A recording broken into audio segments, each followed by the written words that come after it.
ल ल अब हामी फेरि पनि 10 मार्क्समै आउने खाले क्वेसन नम्बर 21 को सल्भ गर्न गइरहेको छौं है त।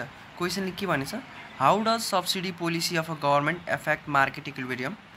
अनि त्यसपछि न्युमेरिकल हाम्रो रहेछ, the demand function for a product is QD equals to 750 minus 0.5 P and supply function is QS is equals to 10S plus 1.5 P। Find the equilibrium price and the quantity if the government gives subsidy at the rate of Rs 50 per unit. What will be the effect on a equilibrium price and quantity? ल अब क्वेसनले के भनेको त्यो कुरा बुझौँ है त। पहिला क्वेसनले चाहिँ हाम्रो पहिला चाहिँ सब्सिडी पोलिसीले मार्केट इक्विलिब्रियमलाई कसरी इफेक्ट गर्छ त त्यो भनेर हामीलाई एउटा थ्योरी क्वेसन सोधेको छ हैन। त्यसपछि न्युमेरिकलमा के भनेछ भने हामीलाई एउटा डिमान्ड फंक्सन दिएछ, एउटा सप्लाई फंक्सन दिएछ, त्यसबाट हामीलाई के निकाल भने इक्विलिब्रियम प्राइस र क्वान्टिटी निकाल भनेछ। अनि फेरि अर्को इक्विलिब्रियम क्वान्टिटी र प्राइस चाहिँ कति बेला निकाल भनेछ, जुन बेला हामीलाई गभर्नमेन्टले 50 रुपैयाँको दरले सब्सिडी दिन्छ नि हो, त्यो बेला हाम्रो इक्विलिब्रियम प्राइस र क्वान्टिटी कति हुन्छ भनेर त्यो निकाल भनेछ। ल अब त्यसको लागि सबभन्दा पहिला हाम्रो डिमान्ड फंक्सन कति भयो त, QD equals to 750 minus 0.5 P, QS equals to supply function हाम्रो कति भयो 10 प्लस 1.5 P। अब फर इक्विलिब्रियम अब हामीलाई थाहा नै छ इक्विलिब्रियमको लागि के हुन पर्छ, जहिले पनि QD इक्वल्स टु QS बराबर हुन पर्यो यो हाम्रो। ल त्यसै गरी अब हामीले यो QD इक्वल्स टु QS राखेर QD को भ्यालु कति छ 750 माइनस 0.5, QS को 10 प्लस 1.5 P। अब यति गरेर हाम्रो P को भ्यालु कति आउँदो रहेछ त यहाँबाट 370। अब यो P 370 भनेको के हो त, हाम्रो इक्विलिब्रियम प्राइस हो। अब इक्विलिब्रियम प्राइस आयो, अब इक्विलिब्रियम क्वान्टिटी पनि निकाल्नु पर्यो। इक्विलिब्रियम क्वान्टिटी निकाल्नलाई हामीले के गर्नु पर्यो त, यो कुनै दुईटै फंक्सनबाट कुनै एउटा फंक्सनमा ल र P को भ्यालु राखिदिने। मैले अब डिमान्ड फंक्सन नै लिए है त, मैले डिमान्ड फंक्सनमा मैले P को ठाउँमा 370 राखेँ।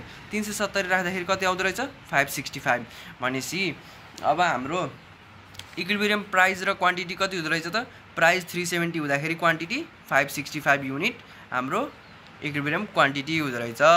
ल अब त्यसै गरी हामीलाई क्वेसनले के भनेको थियो, यदि हामीलाई गभर्नमेन्टले 50 रुपैयाँ पर युनिट सब्सिडी दियो भने हाम्रो इक्विलिब्रियममा के फरक आउँछ त, त्यो बेला अब हामीलाई गभर्नमेन्टले सब्सिडी दियो भने सब्सिडी केमा दिन्छ, प्रोडक्सनलाई दिन्छ, प्रोड्युसरलाई दिने हो नि सब्सिडी हो। अब प्रोड्युसरलाई सब्सिडी दियो भने त अब हाम्रो न्यू सप्लाई फंक्सन हुन्छ।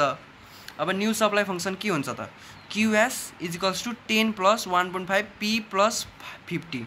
अब यो P प्लस 50 किन गरेको त, किनभने हामीलाई Rs 50 पर युनिटमा उस दिएको हो नि त, सब्सिडी दिएको हो नि त, त्यही भएर हामीले P प्लस 50 गरेको। अब P प्लस 50 गरेपछि हाम्रो QS इक्वल्स टु नयाँ फंक्सन कति आउँदो रहेछ 85 प्लस 1.5 P आउँदो रहेछ।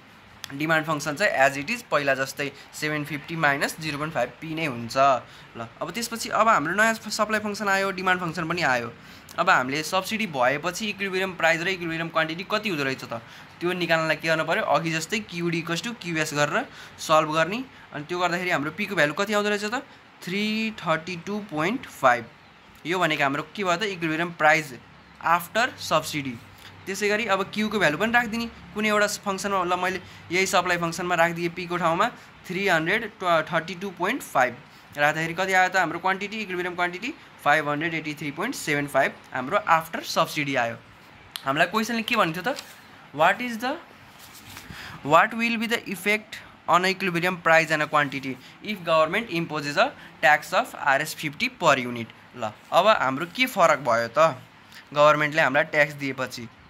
ल यो हाम्रो बिफोर अनि यो आफ्टर,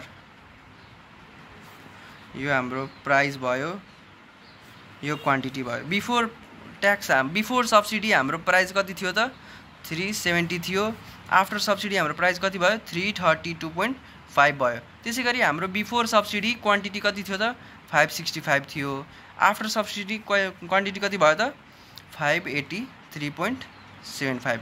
ल अब हामीले यहीँबाट हेर्न सकिन्छ नि त हाम्रो के फरक आयो त, सब्सिडी पछि र सब्सिडी नदिँदाखेरि कति आयो त, सब्सिडी नहुँदाखेरि हाम्रो प्राइस कति हुन्थ्यो, एउटा 370 हुन्थ्यो, क्वान्टिटी कति थियो हाम्रो इक्विलिब्रियम 565 थियो। त्यही सब्सिडी दिँदाखेरि हाम्रो क्वान्टिटी प्राइस कति भयो त 332.5 अनि क्वान्टिटी हाम्रो कति 583.75। ल अब यो टेबलबाट हामीले के बुझ्न सकिन्छ भन्दाखेरि जब हामीलाई सब्सिडी दिन्छ नि त्यो बेला हाम्रो प्राइस के हुँदो रहेछ त सब्सिडी दिँदाखेरि हाम्रो प्राइस घट्दो रहेछ अनि क्वान्टिटी बढ्दो रहेछ अभियसली अब प्राइस घटेपछि त मान्छेले धेरै सप्लाई गर्न खोज्छ के अरे धेरै कन्ज्युम गर्न खोज्छ त्यही भएर हाम्रो के भयो त क्वान्टिटी बढ्यो यसै गरी यो हाम्रो यति हो 10 मार्क्सको यति गरेपछि हाम्रो 10 मार्क्स आयो